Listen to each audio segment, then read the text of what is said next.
I'm Lee, and this week I think it's time I finally make a guillotine tool. For this project, I have an 1.5 inch by 1/4 inch angle iron.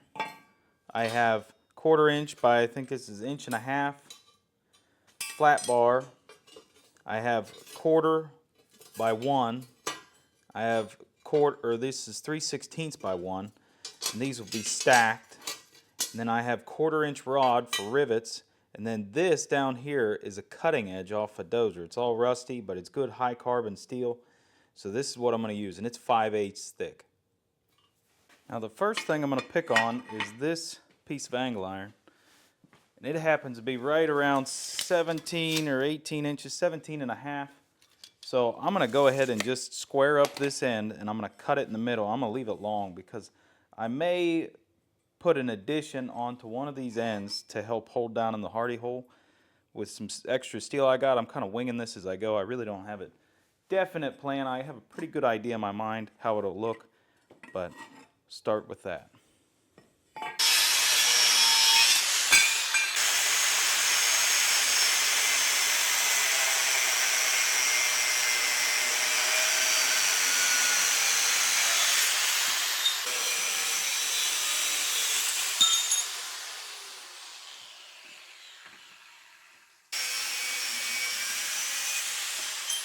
Now most of my steel is cut. I have my 2 1/2 inch or 1.5 inch angle.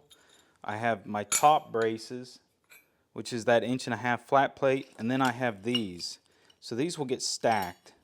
So 2 1/4 inch plates and a 3/16, give me 11/16, and that will be for the uprights on this to give me the right gap for a 5/8 plate. Now I just have to clamp all these down and drill them. So I'm set up for all the holes for the top and the bottom. And since I'm going to drill them 1/4 inch, well actually I'm going to use 1/4 inch rivets. I need to oversize them a little bit because the hot rivet's going to not fit through a 1/4 inch hole.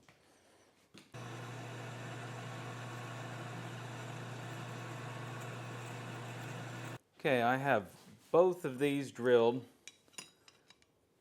I don't have the bottoms drilled yet because I want to do a test fit. So I have the top bracket, which I just have bolted right here.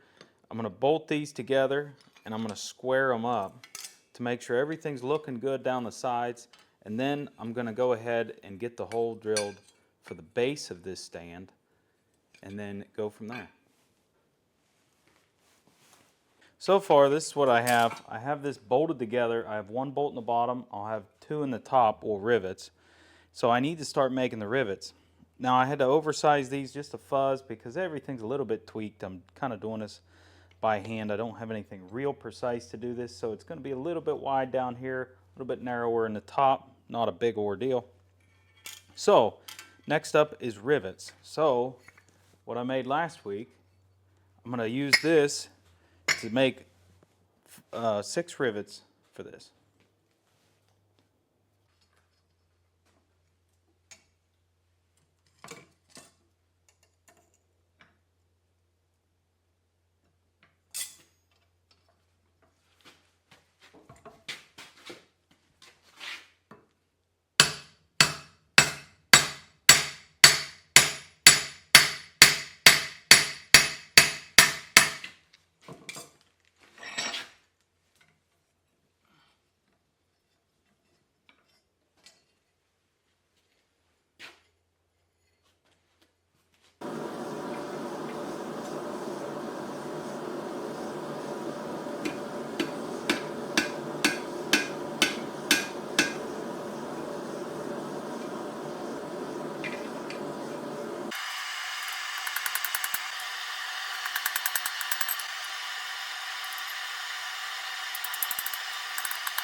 This is going together really well. I've got my rivets seated in. It's holding tight. Now see, this side has really large rivet heads, and that's because I actually checked these whenever I did this. This side I measured it, but obviously I was a little bit short, so these rivet heads are a little bit shallow. They're almost flush. They're so tight in there. I think it's going to be all right. because for one thing, I don't really want to waste too much material as far as that 1/4 inch goes, but I think it's turning out really good. I have two determining factors on whether I should redo a project like these rivet heads, and one is temperature inside the shop, and one is how much material I have left. One is high and one is low, so I'll let you guess which is which. So, on to the dies. Okay, I'm on to my dies. I need to make each die 4 inches wide, and it's pretty much going to take the entire length of this. So I'm going to end up splitting this down the middle. So I'm going to get each section cut out and I'll split it down the middle, and then I'll start working on individual dies. Let me get this cut and I'll get right back with you. I've got both of these cut out of the cutting edge itself. Now these things are super hard, and I burnt through a bunch of cutting wheels trying to get through that. So once I got these two cut, I went ahead and threw them inside the forge where they would fit and just let them kind of normalize, get the hardness out of them. I'm going to cut them again. I'm going to favor one side with my cut, so my bottom die will be just a fuzz shorter than my top die, and that's so I can't confuse the two, so if the top starts getting marred up from my hammer, it won't affect it going down into the guillotine tool itself.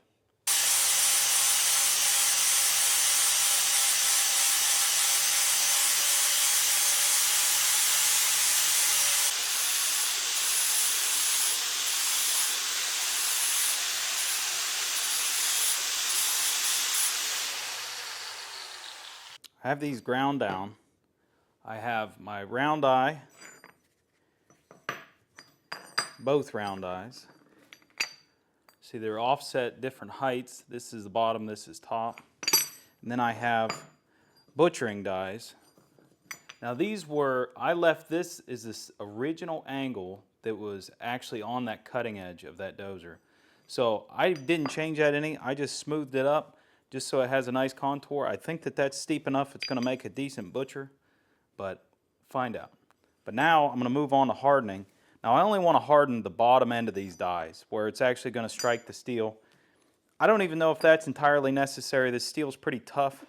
I'm going to do it anyways, but the top I need to leave soft because it's going to be struck with a hammer, and the other end's going to be hitting my anvil. So I don't want those hard.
So here it is, completed. I have my round dies in it right now. They look really good. That fullering turned out nice in this. Now my bits do walk a little bit. If I was to change that, I would probably keep this tolerance a little bit tighter. I was afraid of forge scale, but I think it'd be all right. But the butcher dies work good. The rivets are holding up. Like I said, I had some that were a little flush. This side here, they're nice and heavy. But other than that, I think it turned out really nice. I kept the plate off of the bottom because I was afraid of forge scale falling in here and jamming up the bottom bit. And I left this long because I think I may want to add something to lock it into the hardy later. That's why I left this a little bit longer. I'll engineer that at some point. But this turned out really well. I'm happy with it. Well, I hope you enjoyed the video this week. I had a blast making it. I'll see you next week. Thanks for watching.